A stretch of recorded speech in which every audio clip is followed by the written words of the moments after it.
बात कर रहे हैं यहाँ पर कोशिका जीवन की इकाई, जिसमें हम बात कर रहे थे यूकैरियोटिक कोशिका की। और बच्चों यूकैरियोटिक कोशिका में हम पढ़ रहे थे कोशिका अंगक यानी कोशिकांग। पिछली क्लास में हम लोगों ने माइटोकॉन्ड्रिया तक पढ़ लिया था, एक थोड़ा सा भाग रह गया है माइटोकॉन्ड्रिया का जो मुझे आपको बताना है। और आज हम क्या पढ़ने वाले हैं, वो छोटा सा भाग किसका, माइटोकॉन्ड्रिया क्या, और अगला कोशिका अंगक पढ़ेंगे कौन सा, लवक। ठीक है, तो आज बेटा जी हम बात करेंगे माइटोकॉन्ड्रिया, जो थोड़ा सा रह गया है वो पढ़ेंगे, फिर उसके बाद बात करेंगे किसकी, लवक की, और लास्ट में मैं लेकर आऊंगा क्या, क्विज। चले स्टार्ट करें।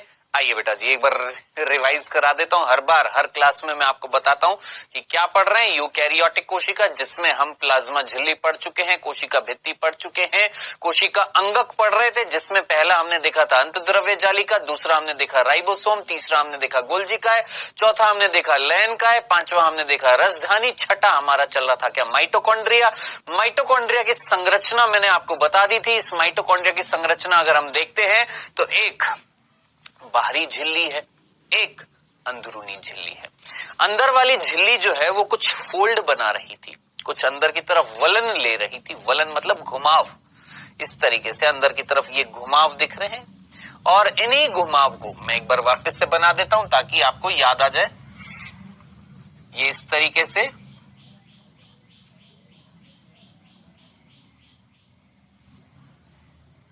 इन घुमावों को हमने नाम दिया था, अगर आपको याद आ रहा हो, क्रिस्टी। याद आ रहा है, ये क्या कहला रहे थे बेटा जी, क्रिस्टी, भूलना मत।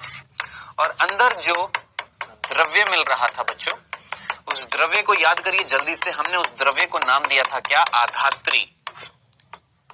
क्या नाम दिया था, आधात्री यानी मैट्रिक्स। ठीक है, ये मैंने आपको बताया था। इस मैट्रिक्स में क्या मिल रहा था ये भी बताया था मैंने आपको, क्या, एक गोलाकार डीएनए मिल रहा है, और क्या मिल रहा था, राइबोसोम मिल रहा था। क्या मिल रहा था, राइबोसोम मिल रहा था। और ये जो राइबोसोम जो था बच्चों, ये राइबोसोम जो था ये कौन से प्रकार का था, याद करिएगा, 70S प्रकार का था। ठीक है, तो ये मैं आपको ऑलरेडी बता चुका हूं माइटोकॉन्ड्रिया की संरचना। अब इस माइटोकॉन्ड्रिया में जो चीज रह गई है वो मैं आपको बता देता हूं। ठीक है, तो ध्यान से सुनना। आपको याद आ रहा है पिछले लेक्चर में भी मैंने आपको बताया था, ये जो क्रिस्टी होती हैं, इन क्रिस्टी के ऊपर कुछ संरचनाएं मिलती हैं। इन संरचनाओं को मैंने आपको बताया था, इनको कुछ नाम देते हैं। याद आ रहा है, याद आ रहा है, इन संरचनाओं को हमने कुछ नाम दिया था। अगर आपको याद हो, अगर आपको पिछला लेक्चर याद हो, मैंने आपको बोला था ये जो संरचनाएं हैं जो क्रिस्टी पर मिल रही हैं, इनको हमने नाम दिया था क्या, ऑक्सीसोम।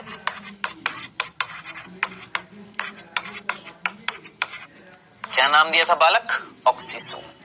ठीक है, तो ऑक्सीसोम कुछ संरचनाएं हैं ऐसी है। देखो आप सभी ने मेरे ख्याल से रैकेट खेला है, टेनिस वाला, या चिड़ी बल्ला होता है ना, चिड़ी बल्ला बोलते हैं, वो बोलते हैं क्या, रैकेट, किसका रैकेट होता है, क्या बोलते हैं, कौन सा गेम होता है वो, चिड़ी बल्ले वाला है, इंग्लिश में क्या बोलते हैं, एक तो होता है टेनिस होता है, एक और होता है, मेरे को दिमाग से उतर गया है। कुल मिलाकर वो जो रैकेट जो होता है कुछ ऐसा ही होता है ना,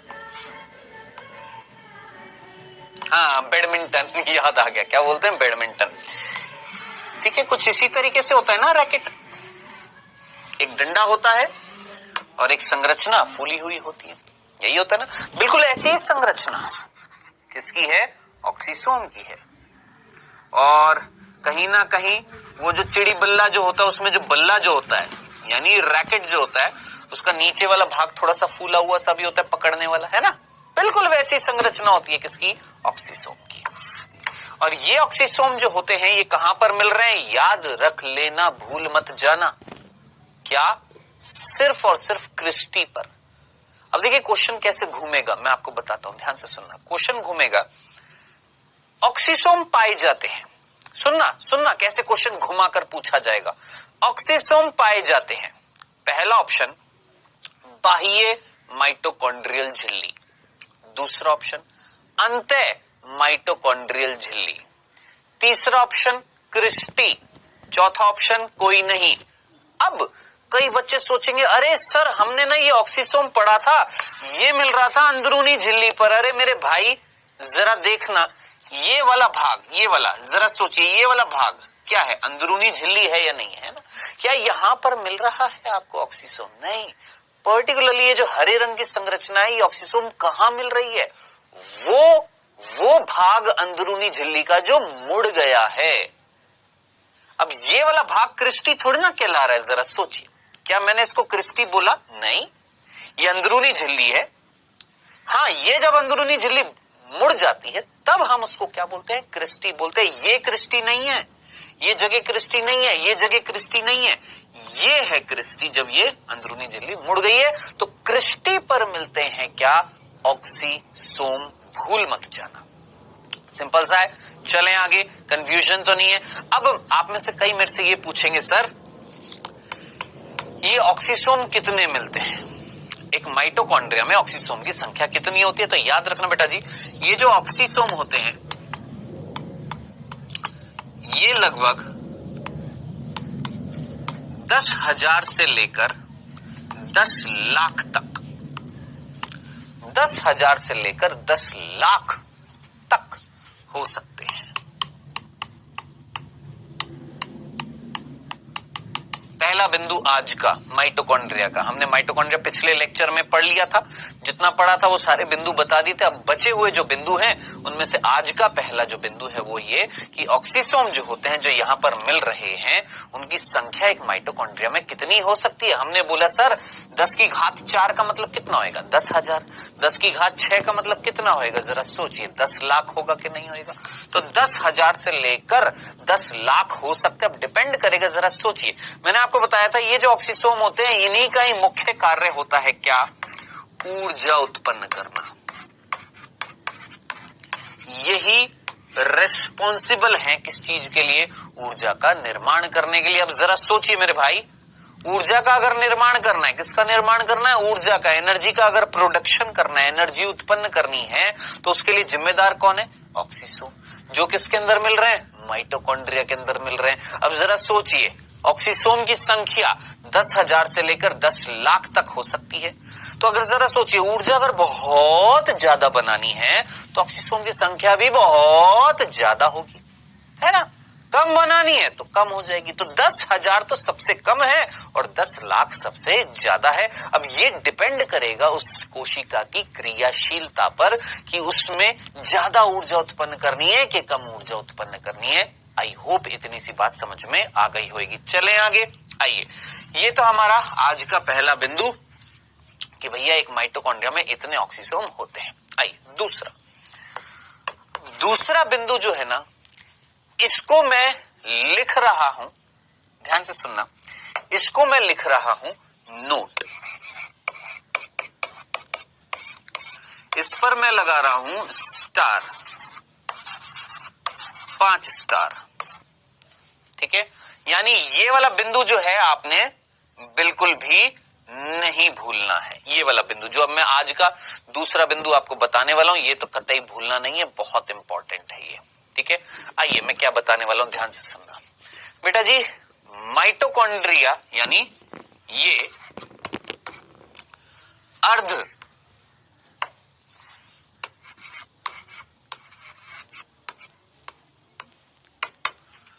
स्वयं नियंत्रित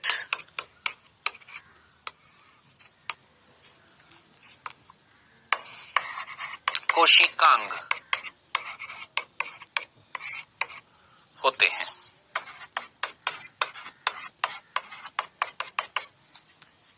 ठीक है, क्या लिखा? ये यानी माइटोकॉन्ड्रिया अर्ध स्वनियंत्रित कोशिकांग होते हैं।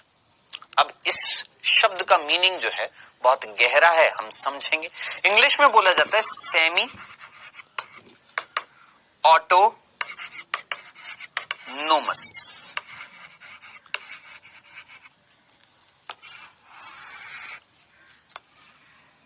ठीक है, अब है ना, इस शब्द की गहराई को समझते हैं कि आखिर इस शब्द का मीनिंग क्या है। समझना, ध्यान से सुनना।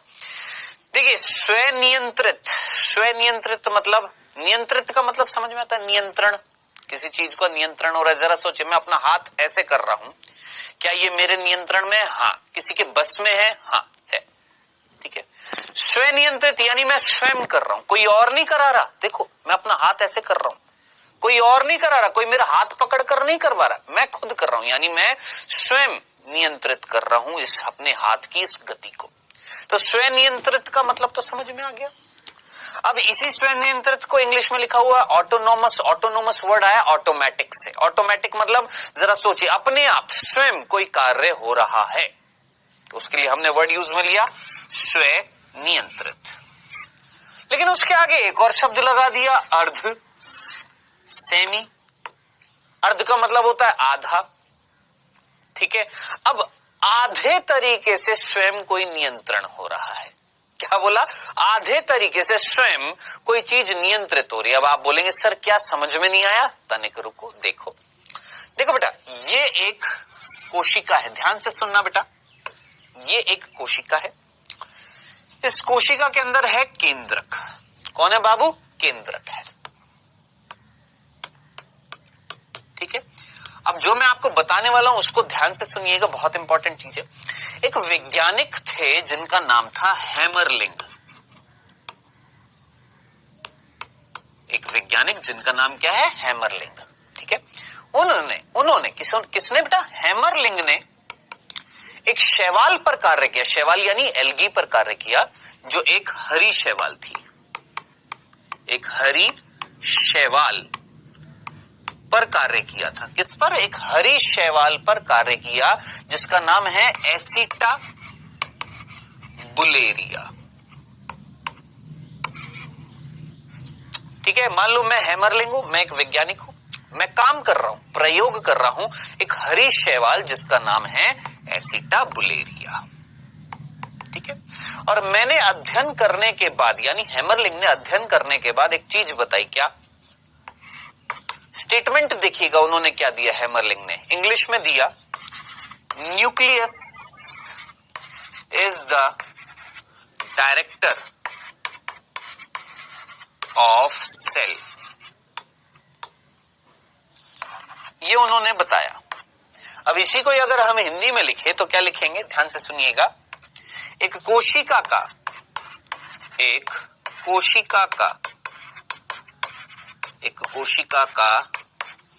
निर्देशक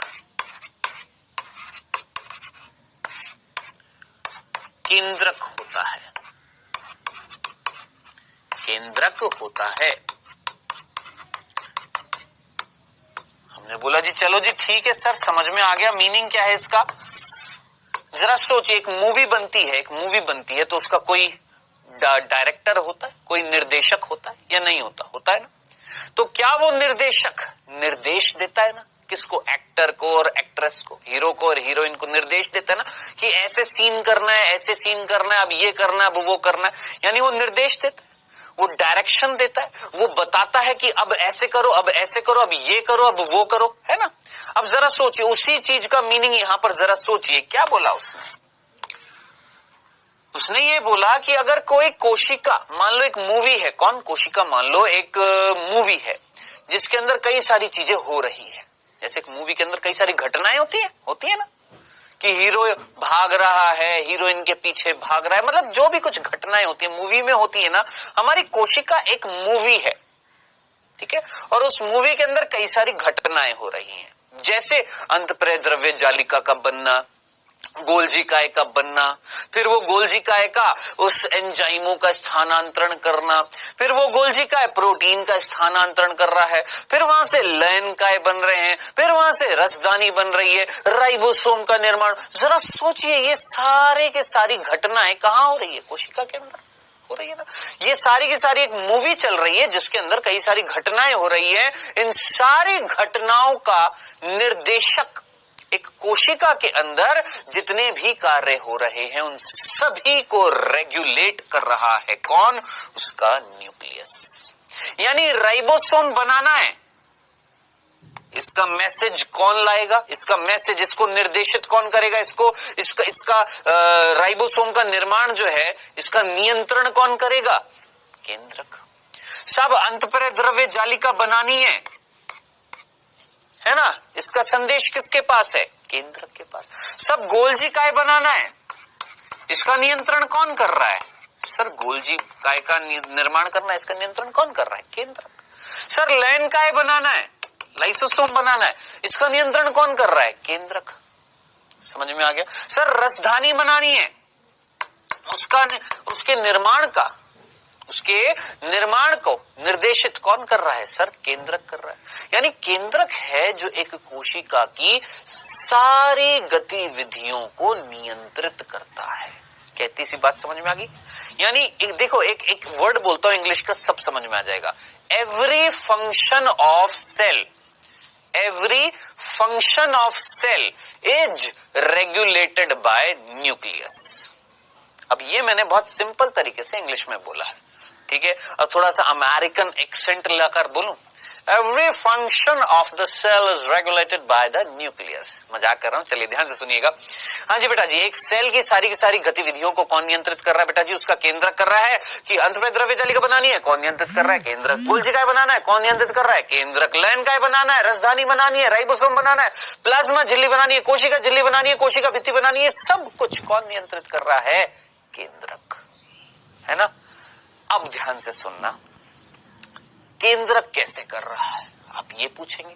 सर केंद्रक के अंदर ऐसा क्या है कि वो ऐसा कार्य कर रहा है, तो बेटा सारी की सारी सूचनाएं जो होती हैं, सारी की सारी इंफॉर्मेशन जो होती है, वो इस केंद्रक के अंदर कौन रखे बैठा है, अंदर मिलने वाला आनुवांशिक पदार्थ जो कौन है अंदर, डीएनए। कौन होता है अंदर, डीएनए। तो अब जरा सोचो, मेरी बातों का कुछ असर हुआ, फीलिंग आई समझने का, क्या कि बेटा एक कोशिका के सारे कार्यों को कौन नियंत्रित कर रहा है, केंद्रक। यानी केंद्रक कौन है, एक निर्देशक है, ठीक है। अब जरा सारी की सारी गतिविधियों को अगर केंद्रक नियंत्रित कर रहा है, तो केंद्रक में कौन है जो नियंत्रित कर रहा है, भाई कोई ना कोई चीज होगी ना केंद्रक के अंदर जो नियंत्रित कर रही है। अब कौन है, तो हमने सीधा बोला सर डीएनए है। ये डीएनए के पास सारी की सारी सूचनाएं हैं, इंफॉर्मेशन है, ये सारे के सारे कार्यों को नियंत्रित करने की। बताएं, इतनी सी बात समझ में आ गई है, कंफ्यूजन तो नहीं है। चलें आगे, अब आ जाते हैं अपने बिंदु पर। ध्यान से सुनना, समझना क्या कहने वाला हूं, ध्यान से देखिएगा। माइटोकॉन्ड्रिया, ध्यान से सुनना बेटा, माइटोकॉन्ड्रिया दिख रहा है, मान लो ये माइटोकॉन्ड्रिया और ये है लवक।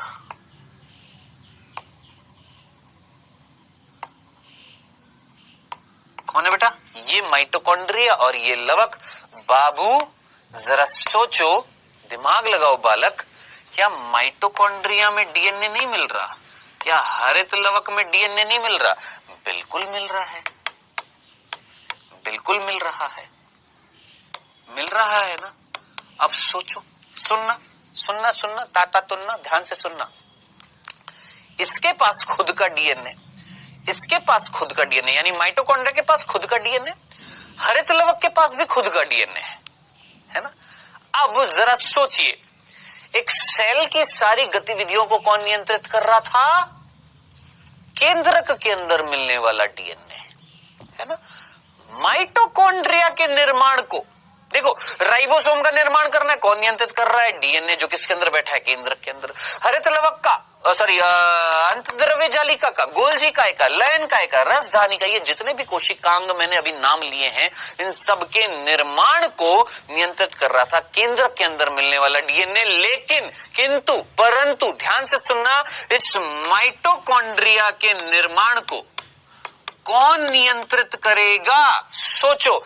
आधे तरीके से, आधे तरीके से कौन, केंद्रक, और आधे तरीके से ये खुद, आधे तरीके से केंद्रक और आधे तरीके से स्वयं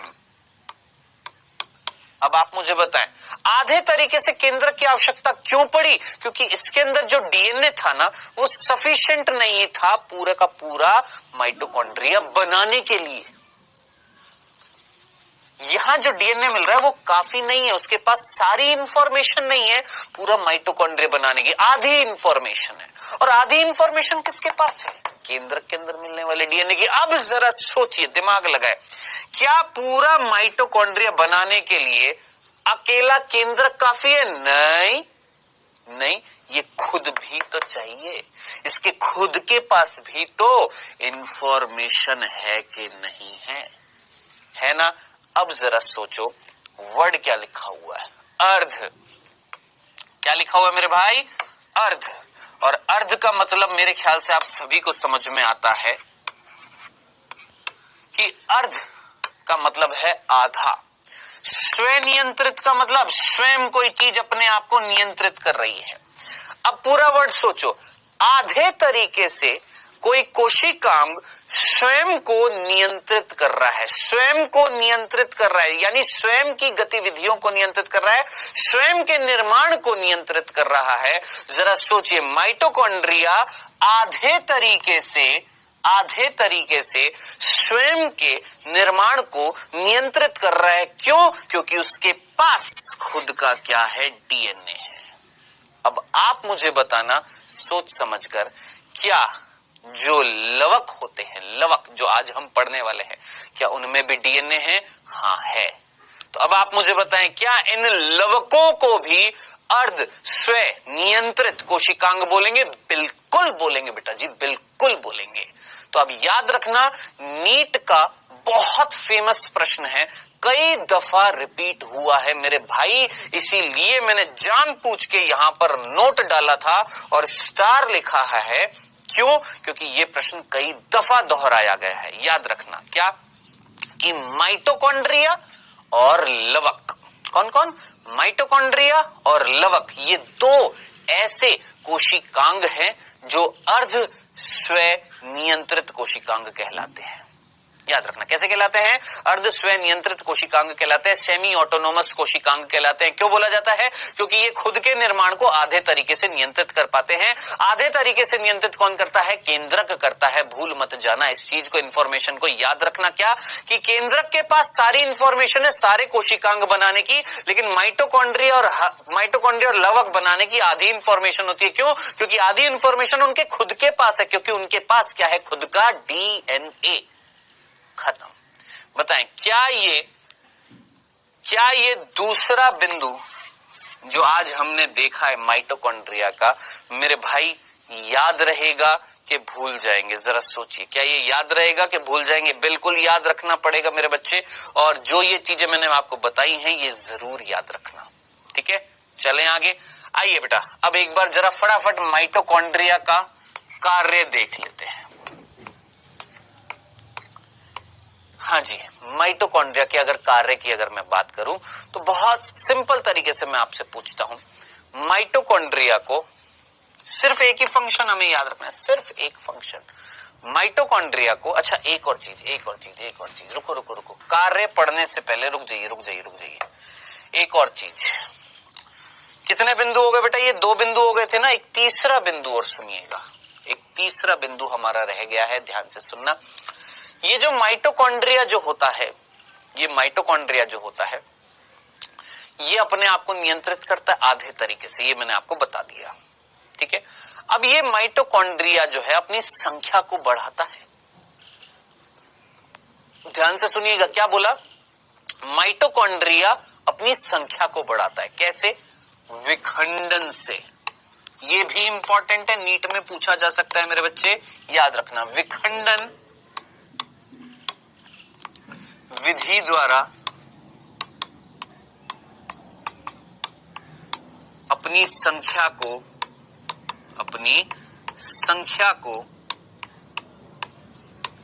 बढ़ाते हैं।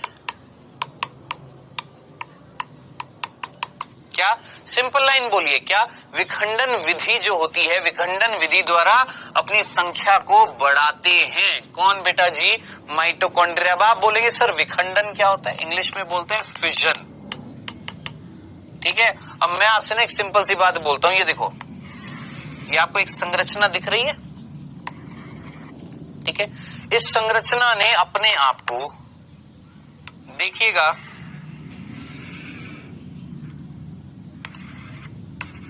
इस संरचना ने अपने आप को क्या करते हुए दिखाई दे रहा है, आपको देखिएगा क्या करते हुए दिख रही है ये संरचना।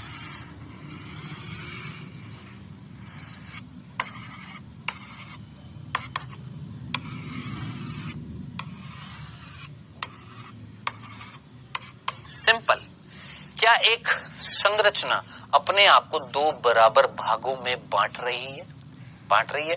मान लो ये जस्ट एक माइटोकॉन्ड्रिया है। कौन है बेटा? ये माइटोकॉन्ड्रिया है। सिर्फ एज्यूम करना, सोचना, ये माइटोकॉन्ड्रिया और ये इसके अंदर ये डीएनए है। सबसे पहले इस डीएनए ने अपना द्विगुणन कर लिया, यानी एक डीएनए से दो डीएनए बन गए। अब आप बोलेंगे सर ऐसा होता है? हाँ बेटा होता है।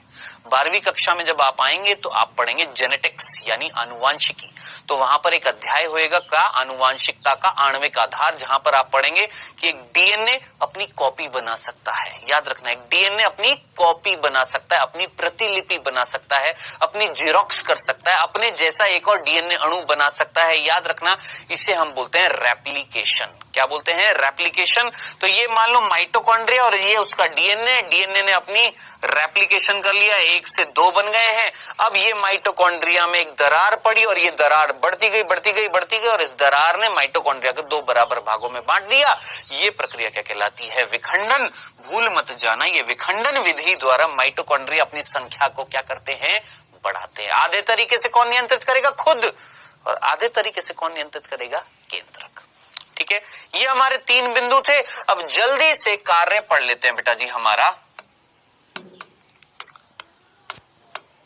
जल्दी से देख लेते हैं कार्य। किसका कार्य? जरा जल्दी से सोचो, किसका कार्य? अब हम देखने वाले कार्य माइटोकॉन्ड्रिया का, और एक सिंपल सा कार्य। माइटोकॉन्ड्रिया को बोला जाता है ऊर्जा का गृह।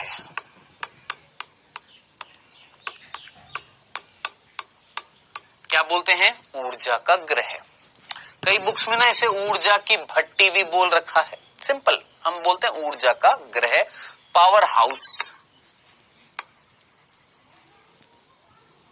Power house of cell.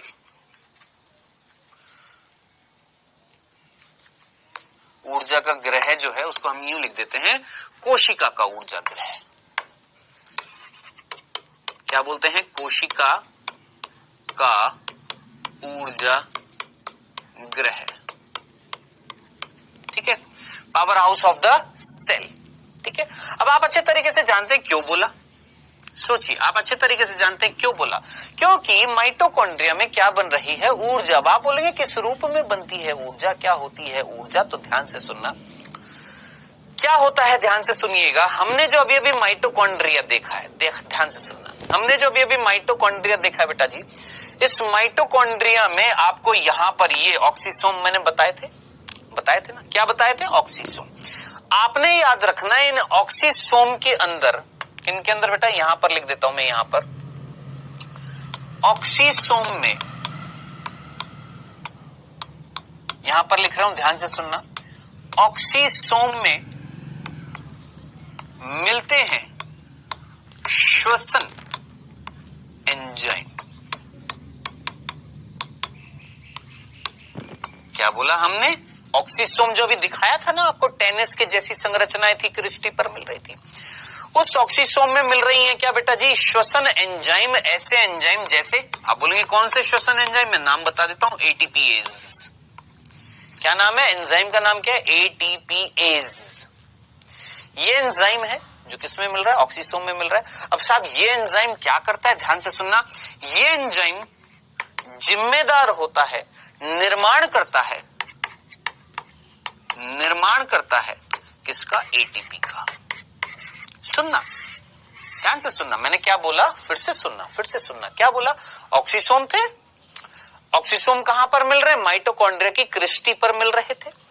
In oxysome में क्या मिल रहे हैं? एंजाइम मिल रहे हैं, जिनको हमने बोला श्वसन एंजाइम, जैसे एटीपीएज। क्या कार्य कर रहे हैं भैया? ये निर्माण कर रहे हैं किसका? एटीपी का। सिंपल, किसका निर्माण कर रहे हैं? एटीपी का। अब साहब एटीपी क्या होता है? ध्यान से सुनना, एटीपी एक अणु है। एटीपी एक अणु है जिसका फुल फॉर्म आप में से कईयों को पता है, जिनको नहीं पता याद रखना, एडिनोसिन ट्राइफॉस्फेट। Adenosine triphosphate. अब आप बोलेंगे ये क्या है? देखिए, ये मान लो एडिनोसिन एक रसायन है, ध्यान से सुनना, अभी ये नहीं बताऊंगा कौन है, बाद में आएगा जब मैं बोलूंगा जेनेटिक्स हम पढ़ेंगे ना, आनुवांशिकी, तब पढ़ेंगे ये एडिनोसिन क्या होता है। एक नाइट्रोजन क्षार होता है एडेनिन, उसके साथ शर्करा जोड़ देते हैं, उसके साथ क्या जोड़ देते हैं? शर्करा, तो वो बनता है एडिनोसिन।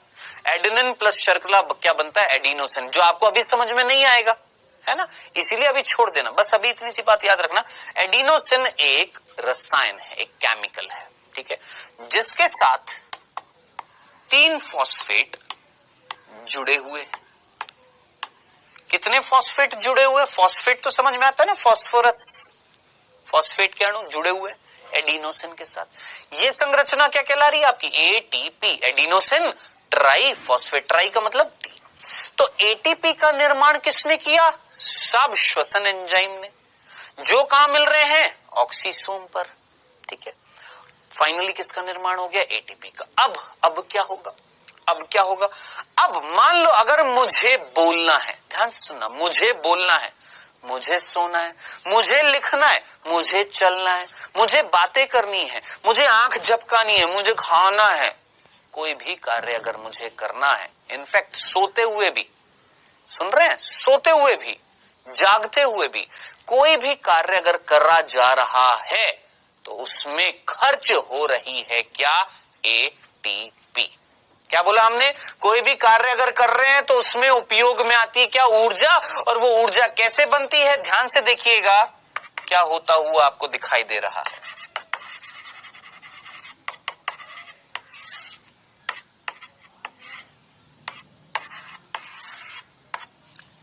बताएं मुझे, क्या आपको यहां पर, सोच समझकर मुझे बताना, क्या आपको यहां पर, यहां से यहां पर क्या होता हुआ दिखाई दे रहा है? क्या एटीपी में से एक फॉस्फेट अलग होती हुई दिखाई दे रही है? हो रही है ना, यानी एटीपी टूट रहा है, एक फॉस्फेट अलग हो रहा है, और बेटा ये जब फॉस्फेट जब अलग हो जाता है तो अलग होने से निकलती है ऊर्जा। आया समझ में? तो याद रखना, हमारी माइटोकॉन्ड्रिया का कार्य क्या था? ऊर्जा की जो इकाई होती है ना, ऊर्जा की जो यूनिट होती है, ऊर्जा का जो पैकेट होता है, कौन? एटीपी, इसका निर्माण करना। हमारी माइटोकॉन्ड्रिया बनाती जा रही है क्या? ATP, ATP, ATP, ATP, ATP, ATP, ATP, ATP, ATP. एक कोशिका, इस कोशिका के अंदर माइटोकॉन्ड्रिया, माइटोकॉन्ड्रिया ने बना दी क्या? एटीपी। अब जरा सोचिए, कोशिका को कोई कार्य करना है, किसको? कोशिका को कोई कार्य करना है, तो कार्य करने के लिए क्या खर्च होनी पड़ेगी? ऊर्जा। ऊर्जा कैसे मिलेगी साहब? वो जो एटीपी माइटोकॉन्ड्रिया ने बनाई थी, उस एटीपी में एक फॉस्फेट को हटाओ, एटीपी में एक फॉस्फेट हटेगा, हटने से निकलती है क्या? ऊर्जा। पता है, इतनी सी बात समझ में आई है? क्लियर है? तो याद रखना, माइटोकॉन्ड्रिया को हम क्या बोलते हैं? कोशिका का ऊर्जा ग्रह, क्योंकि सीधी सी बात है बेटा जी, ये किसका निर्माण करता है? ऊर्जा का। कैसे? एटीपी, एटीपी का निर्माण करके। आई होप इतनी सी बात समझ में आ गई होगी क्या, कि माइटोकॉन्ड्रिया एटीपी का निर्माण कर देता है, और ये एटीपी जब जरूरत होती है तो इस एटीपी को तोड़ा जाता है, इसके एक फॉस्फेट को अलग किया जाता है। जैसे फॉस्फेट अलग हो जाती है तो मिलती है ऊर्जा, उस ऊर्जा का उपयोग कर लेती है कोशिका। इसीलिए कोशिका का ऊर्जा ग्रह किसको बोला? एक ग्रह का मतलब जहां पर किसी चीज का निर्माण हो रहा है। किसका निर्माण हो रहा है? एटीपी का। समझ में आ गया? तो ये है बेटा जी हमारा, अब जाकर पूरा खत्म हुआ है क्या? माइटोकॉन्ड्रिया, जिसमें आज जो मैंने वो बिंदु बताया था ना, सबसे ज्यादा इंपॉर्टेंट था। कौन सा? अर्ध। अच्छा, उसको ना अर्ध स्वायत्त भी बोला जाता है। कई बुक्स में आप देखेंगे अर्ध स्वायत्त मिल जाएगा, अर्ध स्वयं नियंत्रित मिल जाएगा। तो जो सा शब्द आपको अच्छा लगे उसको अपना लेना। मेरे को ये अच्छा लगता है, अर्ध स्वयं नियंत्रित। अर्ध का मतलब आधा, स्वयं का मतलब अपने आप, नियंत्रित का मतलब किसी चीज को कंट्रोल करना। तो आधे तरीके से अपने आप को कंट्रोल कर रहा है माइटोकॉन्ड्रिया, और आधे तरीके से करवा रहा है किससे? न्यूक्लियस से अपने आप को कंट्रोल। ये था हमारा कंप्लीट माइटोकॉन्ड्रिया, जिससे प्रश्न बनने के चांसेस होते हैं।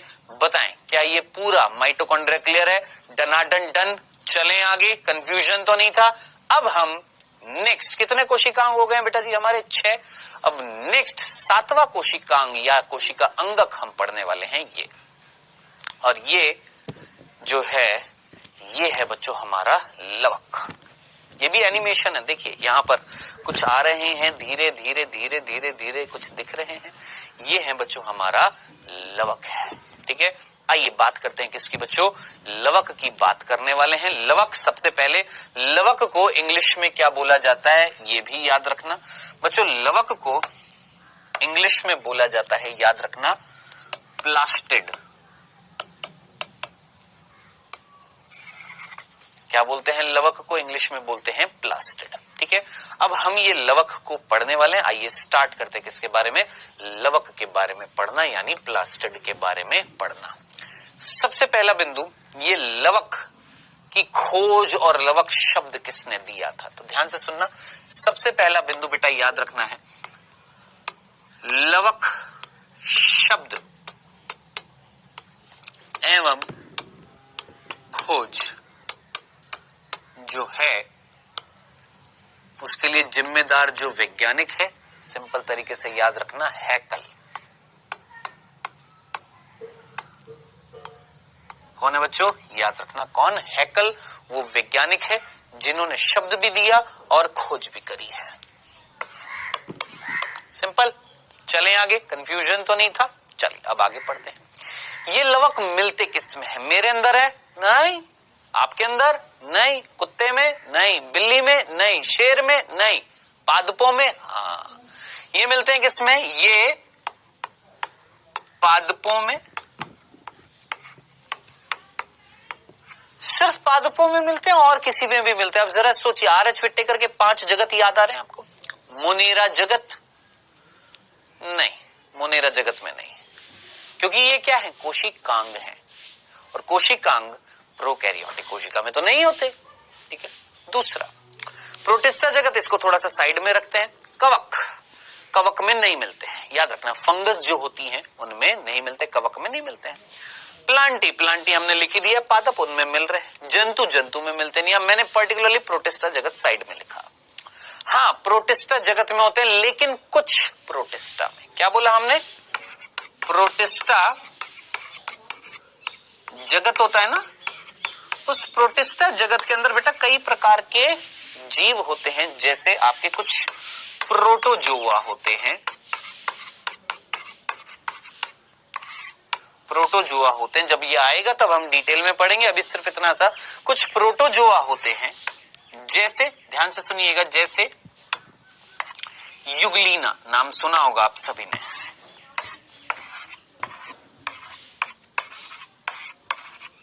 बिल्कुल सुना होगा। कौन बेटा जी? आपका युगलीना जो होता है, याद रखना कौन?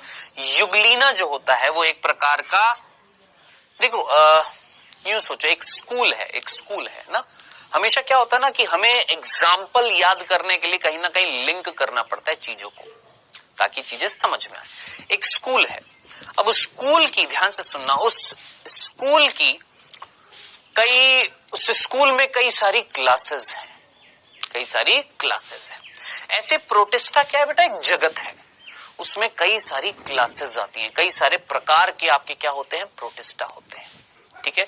जैसे अगर मैं आपको नाम बताना चाहूं, क्राइसोफाइट्स होती हैं, युगलिनॉइड्स होते हैं, डाइएटम्स होते हैं, डाइनोफ्लेजिलेट्स होते हैं, अवपंक कवक होती है, प्रोटोजोआ होता है। ये जो शब्द मैंने यूज में लिए हैं, ये प्रकार हैं किसके? प्रोटिस्टा जगत के अंदर आते हैं, जिसमें से एक समूह होता है जिसका नाम होता है प्रोटोजोआ, जिसका एक उदाहरण मैंने यहां पर लिखा है, कौन? युगलीना। ठीक है। तो युगलीना जो एक आधे जीव है, प्रोटिस्टा जगत यानी आधे जगत, पुराना प्राचीन जगत, लेकिन यूकैरियोटिक। तो युगलीना में क्या मिल रहे हैं? आपके लवक मिल रहे हैं। तो हमने बोला ये पादपों में तो मिलते ही मिलते हैं, साथ ही साथ प्रोटिस्टा जगत में जो प्रोटोजोआ जो समूह है, जिसका एक उदाहरण हमने लिखा युगलीना, उनमें पाए जाते हैं।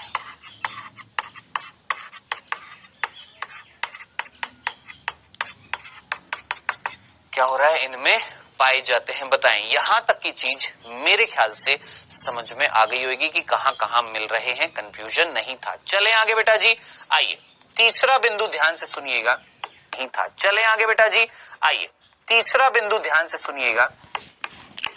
जरा सोचिए और सोच समझकर मुझे बताइएगा, सोचिए और सोच समझकर मुझे बताइए, क्या ये अर्ध स्वयं नियंत्रित कोशिकांग होंगे कि नहीं होंगे? सोचिए, अभी अभी मैंने आपको बताया था, याद रखना यहां पर भी ये इंपॉर्टेंट है, क्योंकि हम पढ़ते पढ़ते ये भूल जाते हैं कि हमने ये पढ़ा था माइटोकॉन्ड्रिया अर्ध स्वयं नियंत्रित कोशिकांग है। अरे भैया, माइटोकॉन्ड्रिया के साथ साथ ये भी क्या है, ये भी अर्ध स्वयं नियंत्रित कोशिकांग होता है।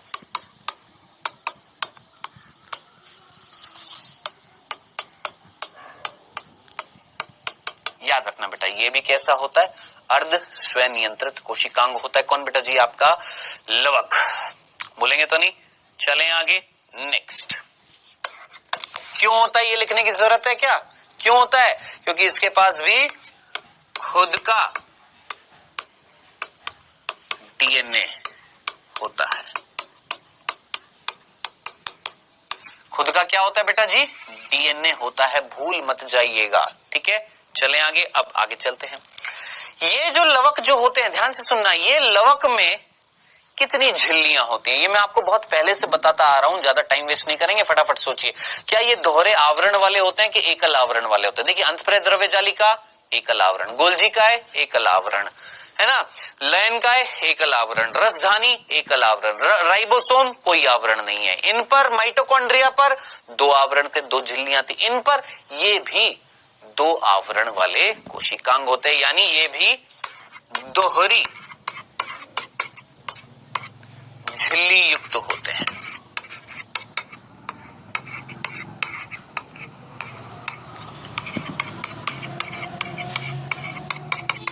कैसे होते हैं बच्चों? ये भी दोहरी झिल्ली युक्त कैसे होते हैं? कोशिकांग होते हैं, ठीक है। अब आप पूछेंगे, सर जैसे माइटोकॉन्ड्रिया में एक बाहर वाली झिल्ली थी, एक अंदर वाली थी, अंदर वाली ने अंदर की तरफ कुछ फोल्ड बनाए थे, घूम गई थी, यहां पर भी ऐसा मिलेगा? नहीं प्रभु, ऐसा यहां नहीं मिलेगा।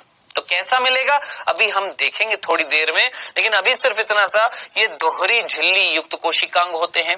ये अर्ध स्वयं नियंत्रित होते हैं क्योंकि इनके पास खुद का क्या होता है? डीएनए होता है। अभी सिर्फ इतनी सी बात, क्योंकि संरचना हम देखेंगे, लेकिन किसकी देखेंगे? आइए ध्यान से सुनना बेटा। कितने बिंदु हो गए? 4। 5वां बिंदु अब हम देखने वाले हैं लवक के प्रकार। क्या देखने वाले बच्चों? लवक के प्रकार देखने वाले हैं। ध्यान से सुनना बेटा, लवक जो होते हैं वो 3 प्रकार के होते हैं। लवक जो होते हैं बच्चों वो 3 प्रकार के होते हैं। कौन कौन से होते हैं? ध्यान से सुनना। सबसे पहला वर्णी लवक, दूसरा हरित लवक, और तीसरा होता है अवर्णी लवक, ठीक है। तो 3 प्रकार मैंने आपको बताए, कौन कौन सा? सबसे पहला वर्णी लवक, जिसको इंग्लिश में बोलते हैं क्रोमोप्लास्ट, ठीक है। हरित लवक को बोलते हैं क्लोरोप्लास्ट, और अवर्णी लवक को बोलते हैं ल्यूकोप्लास्ट। तो कृपया करके ध्यान से सुनिएगा, 3 प्रकार के लवक मिलते हैं पादप कोशिकाओं में, या युगलीना जैसे प्रोटोजोआ जो प्रोटिस्टा जगत में आते हैं, उनमें 3 प्रकार के क्या मिलते हैं? लवक मिलते हैं। वर्णी लवक, हरित लवक, अवर्णी लवक, क्रोमोप्लास्ट, क्लोरोप्लास्ट और ल्यूकोप्लास्ट। अब हमारे कोर्स में ध्यान से सुनना, हमारे कोर्स में जो संरचना, जो स्ट्रक्चर, जो सब कुछ बता रखा है, वो बता रखा है किसका? हरित लवक का, क्योंकि इन तीनों में से सबसे इंपॉर्टेंट ये होता है। क्यों होता है अभी बताऊंगा, अभी सिर्फ इतना सा ध्यान से सुनिएगा। आप मुझे बताएं, यहां पर वर्ड आ रहा है वर्णी, वर्णक, वर्णक, वर्ड सुना है? वर्णक, वर्णक का मतलब जानते हैं ना? वर्णक का मतलब जानते हैं ना? वर्णक को हम क्या बोलते हैं? पिगमेंट। जैसे मैंने आपसे पूछा हमारी त्वचा का रंग है, हाँ है। सर क्यों है? बेटा जी इसमें मिल रहा है वर्णक, पिगमेंट मिल रहा है। नाम सुना है आपने? मेलानिन सुना है? मेलानिन वर्णक होता है जो हमारी त्वचा को रंग देता है। अब मेलानिन अगर ज्यादा हो जाता है तो हमारी त्वचा काली हो जाती है, मेलानिन अगर कम होता है तो हमारी त्वचा गोरी होती है, मेलानिन अगर सामान्य रूप से तो हमारी त्वचा का रंग गेहुआ है।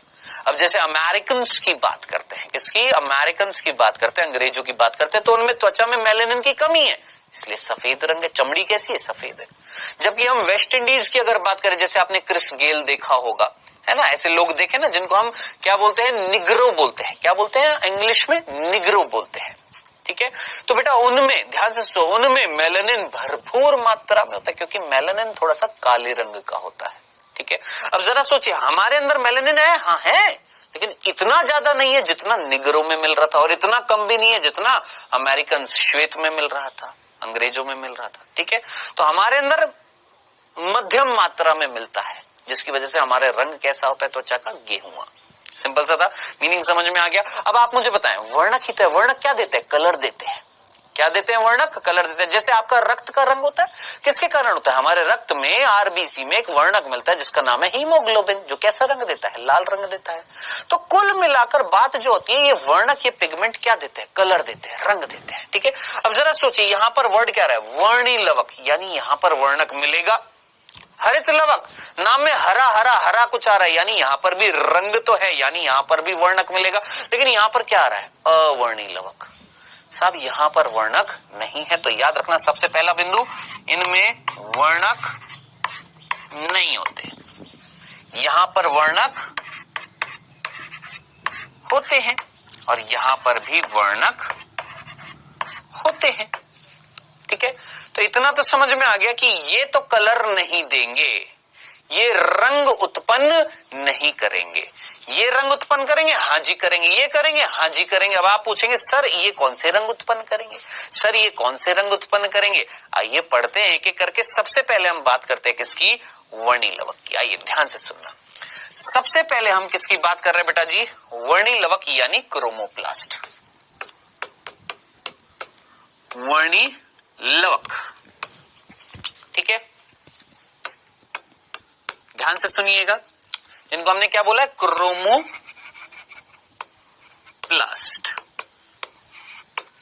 ठीक है, आप पूछेंगे सर ये रंग देंगे? हाँ जी रंग देंगे। कैसा रंग देंगे? ध्यान से सुनना, इनमें वर्णक मिलता है। क्या बोला मैंने? इनमें वर्णक मिलता है। सबसे पहला बिंदु ध्यान से सुनना, वर्णी लवक में सबसे पहला बिंदु, इनमें वर्णक होता है। आप पूछेंगे कौन सा? ध्यान से सुनना, इनमें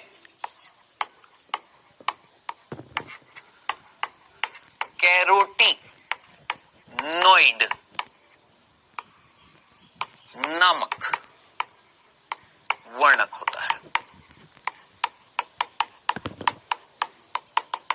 कौन सा वर्णक बेटा जी? कैरोटीनॉइड नामक क्या है? वर्णक है। अब आप बोलेंगे सर कैरोटीनॉइड नामक वर्णक, हाँ कैरोटीनॉइड, कैरोटीनॉइड एक नाम है किसका? वर्णक का। ठीक है, अब सुनना सुनना सुनना, देखो मेरे पास मान लो दो पेन है, ये भी पेन है और ये पेन नहीं है, लेकिन मान लो अगर दो पेन है तो दोनों पेन की श्रेणी में ही आएंगे ना, है ना। मैंने बोला कैरोटीनॉइड, तो हमने एक नाम दिया है, ध्यान से सुनना, कैरोटीनॉइड हमने एक नाम दिया किसको? एक समूह को। किसको? ध्यान से सुनना, एक होता है कैरोटीन और एक होता है जेंथोफिल।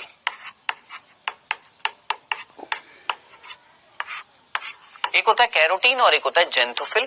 कैरोटीन बेटा जी एक वर्णक है और जेंथोफिल एक वर्णक है, और ये दोनों वर्णक जिस समूह के अंतर्गत आते हैं उसे हम बोलते हैं कैरोटीनॉइड। बताइए सिंपल सी बात आपको समझ में आई है या नहीं आई है? आई कि नहीं आई? वापस से बोलूं? फिर से सुनना, फिर से सुनिएगा, ध्यान से सुनिएगा। जैसे एक उदाहरण से मैं अगर आपको समझाना चाहूं तो मान लो आपका पेंसिल बॉक्स है। कौन है? Pencil box. समझ में आ रहा है? बचपन में सभी के पास होता था, अभी भी होगा, है ना। एक बॉक्स है, पेंसिल बॉक्स, जिसके अंदर पेंसिल भी है, रबड़ भी है, कटर भी है, कई सारी चीजें हैं, है ना। है क्या, उस समूह का नाम क्या है? Pencil box. आप अपने दोस्त से बोलेंगे पेंसिल बॉक्स दे दे, वो पेंसिल बॉक्स में आपको सारी चीजें देगा, उसमें रबड़ भी है, कटर भी है, पेंसिल भी है, पेन भी है, ब्लेड, जो भी सब कुछ है वो दे देगा ना। यानी कहीं ना कहीं जरा सोचिए, एक बॉक्स क्या था? एक समूह था जिसके अंदर कई सारी चीजें। उसी प्रकार कैरोटीन एक वर्णक है जो लाल रंग देता है। कैसा रंग देता है बेटा? लाल। और जेंथोफिल एक वर्णक है जो पीला रंग देता है। मैंने बोला कैरोटीन एक वर्णक है जो लाल रंग देता है, जेंथोफिल एक वर्णक है जो पीला रंग देता है, और ये दोनों वर्णक जिस समूह के अंतर्गत आते हैं उस समूह का नाम है कैरोटीनॉइड। अब आप जरा सोचिए कि वर्णी लवक, मान लो ये वर्णी लवक है, ठीक है, एक कोशिका के अंदर ये वर्णी लवक मिल रहा है, और ये वर्णी लवक, ध्यान से सुनना, ये जो वर्णी लवक जो होता है, इस वर्णी लवक के अंदर दो प्रकार के पिगमेंट मिल रहे हैं, दो प्रकार के वर्णक मिल रहे हैं। कौन कौन सा? कैरोटीन और जेंथोफिल। और दोनों को मिलाकर हम क्या बोलते हैं? कैरोटीनॉइड। तो शॉर्ट लैंग्वेज में हम क्या बोलेंगे कि साहब वर्णी लवक वो लवक जो जिसमें एक वर्णक मिलता है जिसका नाम है कैरोटीनॉइड, जो दो प्रकार का होता है, एक होता है कैरोटीन और एक होता है जेंथोफिल। कैरोटीन देता है लाल रंग, जेंथोफिल देता है पीला रंग। अब जरा सोचना, दिमाग लगाना, क्या आपको फूलों का रंग दिखाई देता है? सोचो, क्या आपको फूलों का रंग दिखाई देता है या नहीं दिखाई देता? आप बोलेंगे हाँ सर बिल्कुल दिखाई देता है। किसके कारण होता है? याद रखना, वर्णी लवक जो होते हैं उन्हीं के कारण ही तो फूलों का रंग चटकीला होता है। लाल हो सकता है, पीला हो सकता है, नारंगी हो सकता है। तो अलग अलग रंग जो होते हैं फूलों के, वो किसके कारण होते हैं? वर्णी लवक के कारण होते हैं। और एक और पते की बात बताता हूं, आप सभी ने कभी टमाटर देखा होगा, बिल्कुल कच्चा टमाटर जो होता है हरे रंग का होता है, हरे रंग का। कैसे रंग का होता है? हरे रंग का। लेकिन बाद में लाल रंग का नहीं हो जाता? हो जाता है ना। हमारी बुक में एनसीईआरटी में नहीं लिखा हुआ, लेकिन आपने याद रखना है क्या कि टमाटर जब प्रारंभिक अवस्था में मिलता है तो हरे रंग का होता है, लेकिन बाद में लाल रंग का हो जाता है। कैसे? ध्यान से सुनना, इधर देखिएगा, हरित लवक के अंदर वर्णक मिलेंगे जो उत्पन्न करेंगे हरा रंग, जबकि वर्णी लवक के अंदर जो वर्णक मिल रहे थे वो उत्पन्न कर रहे थे लाल या पीला रंग। अब मैं आपसे बोल रहा हूं, सोच समझकर मुझे आंसर दीजिएगा। एक टमाटर जब प्रारंभिक अवस्था में अपने घर पर लेकर आए तो हरा था, लेकिन बाद में वो लाल हो गया। कैसे? क्योंकि स्टार्टिंग में उस टमाटर में मिल रहे थे क्या? हरित लवक, जो बदल गया किसमें? वर्णी लवक में। और वर्णी लवक में बदलने के कारण लाल रंग उत्पन्न हो गया किसका? टमाटर का। तो ये बिंदु जरूर याद रखना मेरे भाई, भूल मत जाना। टमाटर, लाल मिर्च, ना लाल मिर्च नहीं, सिर्फ मिर्च लिख देता हूं, टमाटर और मिर्च, टमाटर और मिर्च में प्रारंभ में हरित लवक होता है, हरित लवक होता है, जो बाद में वर्णी लवक में, याद रखना, वर्णी लवक में परिवर्तित हो जाता है।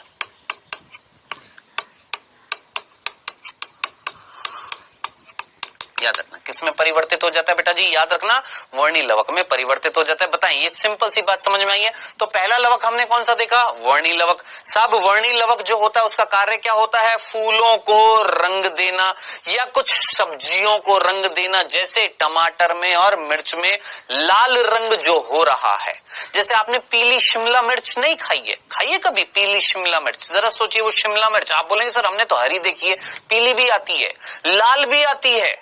हाँ, पीली भी शिमला मिर्च आती है, लाल भी शिमला मिर्च आती है। अब जरा सोच समझकर मुझे बताएं, ये शिमला मिर्च पीली, ये लाल, हरी आपने देखी है, किसके कारण हो रही होगी पीली, किसके कारण हो रही होगी लाल, किसके कारण है हरी। तो बेटा हरी के लिए रिस्पॉन्सिबल कौन होएगा, हरित लवक, जबकि लाल और पीली के रिस्पॉन्सिबल कौन होएगा, वर्णी लवक। अब जरा सोचिए, टमाटर आपको कैसा दिख रहा था प्रारंभिक अवस्था में, हरा दिख रहा था, लेकिन बाद में लाल हो गया, यानी कलर चेंज क्यों हुआ। तो याद रखना इनिशियली स्टार्टिंग में क्या मिल रहा था, हरित लवक मिल रहा था, जो बाद में वर्णी लवक में बदल गया था। जरूर याद रखना, वर्णी लवक में पिगमेंट जो मिलते हैं, वर्णक जो मिलते हैं, क्या नाम होता है, कैरोटीनॉइड। दो प्रकार के होते हैं, कैरोटीन और एक जेंथोफिल। कैरोटीन देता है लाल रंग, जेंथोफिल देता है पीला रंग। इनका मुख्य कार्य फूलों को रंग देना, खत्म, खल्लास, इतनी सी बात। बताएं क्या ये पहला प्रकार आपको समझ में आ गया, कौन, वर्णी लवक। अब किसकी बात करते हैं, ये जल्दी से, किसकी बेटा, हरित लवक की। हरित लवक नहीं, हरित लवक की बात नहीं करेंगे अभी। आप बोलेंगे काहे, क्योंकि हरित लवक तो मेन है, इसको तो आराम से देखेंगे, पहले इसको खत्म कर लेते हैं। किसको, अवर्णी लवक को। आइए देखते हैं कौन बेटा, अवर्णी लवक। इसको हमने क्या बोला, ल्यूकोप्लास्ट। देखिए आपने बोला सर ये रंग नहीं देगा, मैंने बोला हाँ जी ये रंग नहीं देता।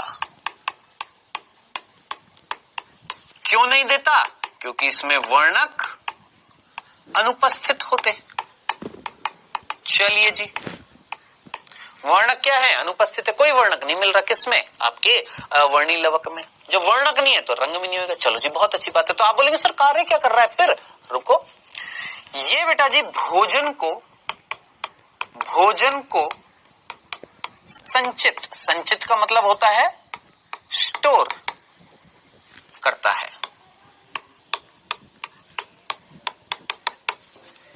क्या बोला भैया, क्या करते हैं बेटा जी, ये भोजन को स्टोर करते हैं। कोई कलर नहीं दे रहे क्योंकि इनमें वर्णक नहीं है, तो काम क्या, ये भोजन को स्टोर कर रहे हैं। अब आप मुझे बताएं, भोजन जो होता है, भोजनीय पदार्थ तीन ही होते हैं मुख्य रूप से, कार्बोहाइड्रेट, प्रोटीन, संचित। संचित का मतलब होता है स्टोर करता है।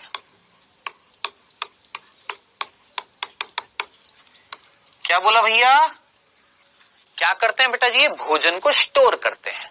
कोई कलर नहीं दे रहे क्योंकि इनमें वर्णक नहीं है, तो काम क्या, ये भोजन को स्टोर कर रहे हैं। अब आप मुझे बताएं, भोजन जो होता है, भोजनीय पदार्थ तीन ही होते हैं मुख्य रूप से, कार्बोहाइड्रेट, प्रोटीन और वसा। क्या क्या बोला, ध्यान से सुनना, कार्बोहाइड्रेट, प्रोटीन और वसा। नाम सुना है, तेल, वसा, नाम सुना है, नहीं सुना, इधर देखो। तीन प्रकार के भोजनीय पदार्थ होते हैं, ठीक है। कौन कौन सा बेटा, एक होता है आपका, ध्यान से सुनना, एक होता है तेल या वसा, दोनों को मिलाकर बोला जाता है लिपिड।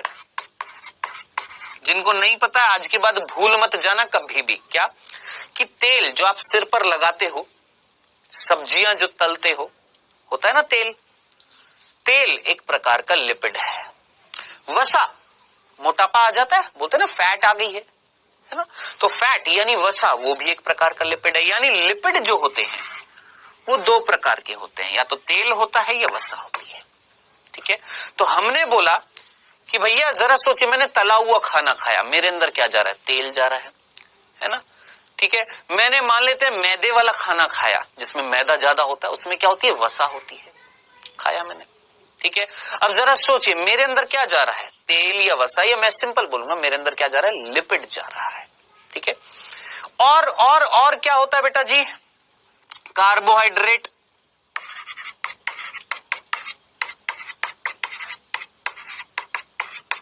और क्या होता है? कार्बोहाइड्रेट होता है मुख्य भोज्य पदार्थ। और क्या होता है साहब? प्रोटीन होता है। ठीक है, सिंपल तरीके से मैंने बोला, लिपिड होता है मुख्य भोजनीय पदार्थ, कार्बोहाइड्रेट होता है, प्रोटीन होता है। अब ध्यान से सुनना, वो अवर्णी लवक जो इसको स्टोर करेंगे, इनको स्टोर करेंगे, उन्हें, ध्यान से सुनना, उन्हें बोला जाता है, हिंदी में बोलते हैं, यहां लिख देता हूं, हिंदी में बोलते हैं तेल लवक। हिंदी में बोलते हैं तेल लवक, इंग्लिश में बोलते हैं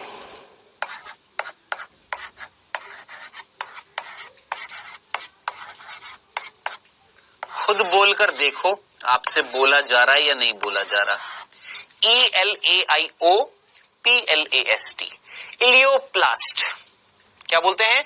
इलियोप्लास्ट, इलियोप्लास्ट। बोल सको तो बोल लेना, नहीं बोला जाए तो सिंपल तेल लवक। तो जरा सोचिए, तेल लवक किसका प्रकार है? अवर्णी लवक का पहला प्रकार तेल लवक, जो स्टोर करेगा किसको? वसा को या तेल को, या मैं सिंपल बोलूंगा लिपिड को। ठीक है। दूसरा, नाम में क्या आ रहा है? कार्बोहाइड्रेट।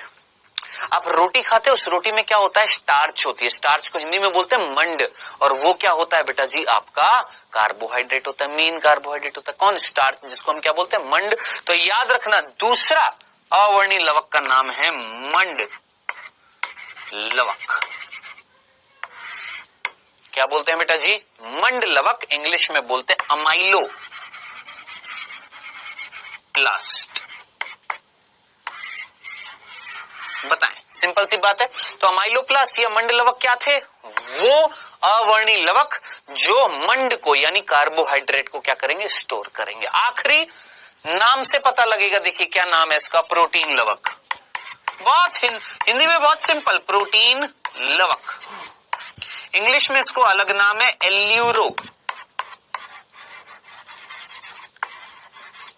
एल्यूरोप्लास्ट। इंग्लिश में बोलते हैं एल्यूरोप्लास्ट, हिंदी में बोलते हैं प्रोटीन लवक। नाम से पता लग रहा है जो किसको संचित करेंगे? प्रोटीन को। अब प्रभु मेरी बात को ध्यान से सुनना, एक झटके में समझ में आ जाएगा, ध्यान से सुनना। क्या आप आलू खाते हो?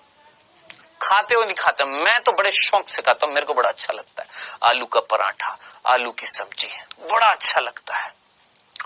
पानी भी आ जाता कई बार आलू का नाम सुनते ही, आलू की सब्जी ध्यान आते, आलू का पराठा ध्यान आते, है ना। आलू खाते हो? आलू में क्या होता है? मंड होता है। अब दिमाग लगाओ, सोचो, आलू एक पादप है? नहीं है। आलू क्या जंतु से उत्पन्न हो रहा है कि पादप से उत्पन्न हो रहा है? इतना तो कॉमन सेंस लगाएं। आलू पादप से उत्पन्न हो रहा है। आलू की जो कोशिकाएं हैं यानी पादप की कोशिकाएं हैं।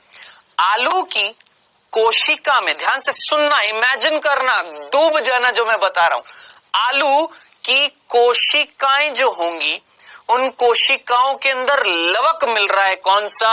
अवर्णी लवक। और वो भी कौन सा अवर्णी लवक बेटा जी? आपका मंड लवक। तो जरा सोचिए, आलू क्या स्टोर कर रहा है? मंड। कहां पर कर रहा है? आलू की कोशिका के अंदर मिल रहा है अवर्णी लवक। कौन सा? मंड लवक। ठीक है। तो उदाहरण याद रखना, क्या? आलू।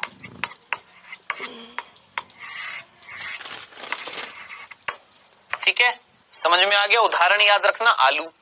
अब आप मुझे बताएं, आप सभी ने पालक खाई है? आप थोड़ा सा तो कॉमन सेंस लगा सकते हैं ना मेरे भाई। पालक में क्या होता है? प्रोटीन होता है, जबरदस्त होता है। कहां पर होगा? सोच लेंगे आप। अब आप मुझे बताएं, आप सभी ने कटहल खाया है?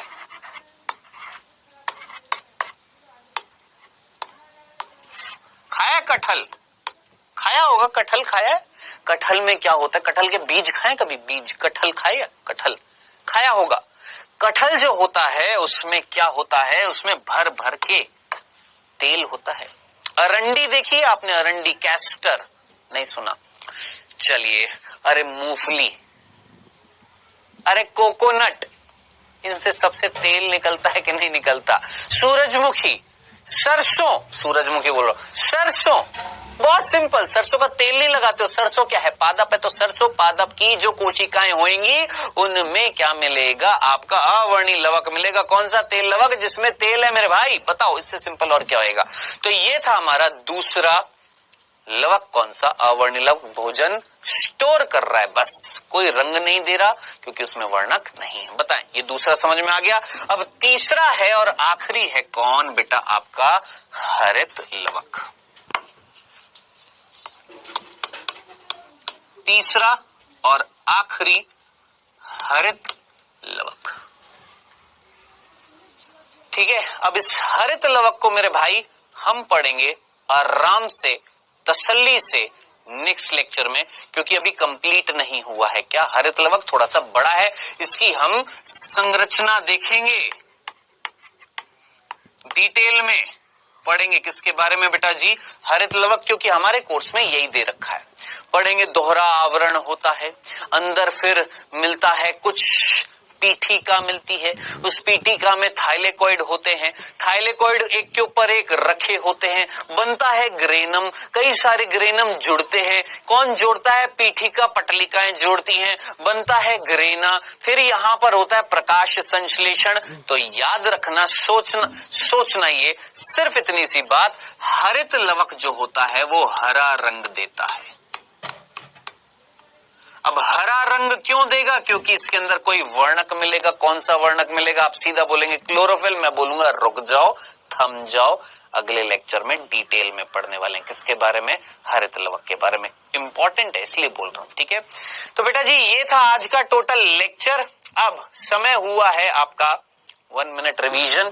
आज मैंने आपको पूरा माइटोकॉन्ड्रिया कंप्लीट किया और लवक बताया। लवक भी अर्ध स्वयं नियंत्रित कोशिकांग होते हैं और माइटोकॉन्ड्रिया भी अर्ध स्वयं नियंत्रित कोशिकांग होते हैं। जरूरी याद रखना, दोनों में डीएनए होता है और दोनों में राइबोसोम भी होते हैं, जरूर याद रखना, जो मैं आपको ऑलरेडी पहले बता चुका हूं। लवक जो होते हैं बेटा जी, ये आपके 3 प्रकार के होते हैं, वर्णी लवक, अवर्णी लवक और हरित लवक, जिसमें पर्टिकुलरली अवर्णी लवक कोई रंग उत्पन्न नहीं कर रहा, कोई वर्णक नहीं है उसमें, तो क्या कर रहा है, भोजन को स्टोर कर रहा है। तो भोजन के आधार पर वो भी 3 प्रकार का है, तेल लवक, मंड लवक और प्रोटीन लवक, अमाइलोप्लास्ट, एल्यूरोप्लास्ट और इलेओप्लास्ट, ठीक है। फिर उसके बाद हमने बात करी वर्णी लवक की, जो वर्णक तो है लेकिन वो वर्णक केवल फूलों को रंग दे रहे हैं, कुछ सब्जियों को रंग दे रहे हैं, प्रकाश संश्लेषण नहीं कर रहे हैं। आखिरी जो होएगा सबसे इंपॉर्टेंट, कौन, हरित लवक। नेक्स्ट लेक्चर में हम बात करेंगे, वो रिस्पॉन्सिबल होता है किसके लिए, प्रकाश संश्लेषण के लिए, फोटोसिंथेसिस के लिए, ठीक है। तो ये आज हमने पढ़ा है। अब समय हुआ है बेटा जी आपके क्विज का। पहला प्रश्न आपकी स्क्रीन पर आता हुआ फर्स्ट, उपरोक्त में से कौन सा कोशिका अंगक अर्ध स्वयं नियंत्रित होता है, माइटोकॉन्ड्रिया, लवक, दोनों ए और बी या कोई नहीं। बहुत सिंपल सा प्रश्न है, जल्दी से आंसर लगाइएगा फटाफट।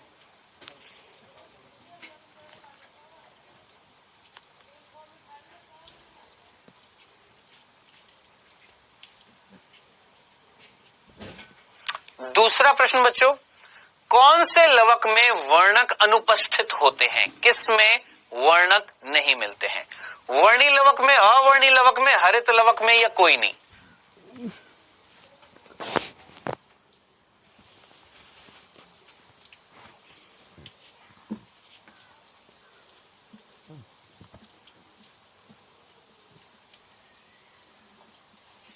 चलिए समय हुआ समाप्त, आइए डिस्कस करते हैं बच्चों। यहाँ पर पहला प्रश्न था हमारा, उपरोक्त में से कौन सा कोशिका अंगक अर्ध स्वयं नियंत्रित था। मैंने आपको बताया था दोनों है, माइटोकॉन्ड्रिया भी है, लवक भी है, दोनों के पास खुद का डीएनए है, आधे तरीके से केंद्रक से और आधे तरीके से खुद ये अपने आप को क्या कर सकते हैं, नियंत्रित। तो करेक्ट आंसर क्या हो जाएगा आपका, दोनों ए और बी, भूल मत जाना, ठीक है। नेक्स्ट, कौन से लवक में वर्णक अनुपस्थित होते हैं, कौन सा लवक है जिसमें वर्णक नहीं मिलते हैं। सोचिए, वर्णी लवक में मिल रहे हैं भाई, हरित लवक में मिल रहे हैं, आंसर सीधा अवर्णी लवक। अवर्णी लवक में कोई भी वर्णक नहीं मिल रहा है, खत्म, खल्लास। अब मेरे ख्याल से एक एक बच्चे ने बिल्कुल करेक्ट किया है दोनों प्रश्नों को, ठीक है, होमवर्क मिलेगा बेटा जी नीचे होमवर्क सेक्शन में। नेक्स्ट लेक्चर में जब हम मिलेंगे तो बात करेंगे कोशिका कंकाल की, तो करेंगे ही करेंगे, और साथ ही साथ हरित लवक भी पढ़ेंगे। याद रखना, हम हरित लवक भी पढ़ेंगे और हम कोशिका कंकाल भी पढ़ेंगे। साइटोपंजर बोला जाता है। अब ये क्या होता है सब कुछ आएगा नेक्स्ट लेक्चर में। ठीक है, तो मिलेंगे बेटा जी नेक्स्ट लेक्चर में। Okay then, tata bye bye.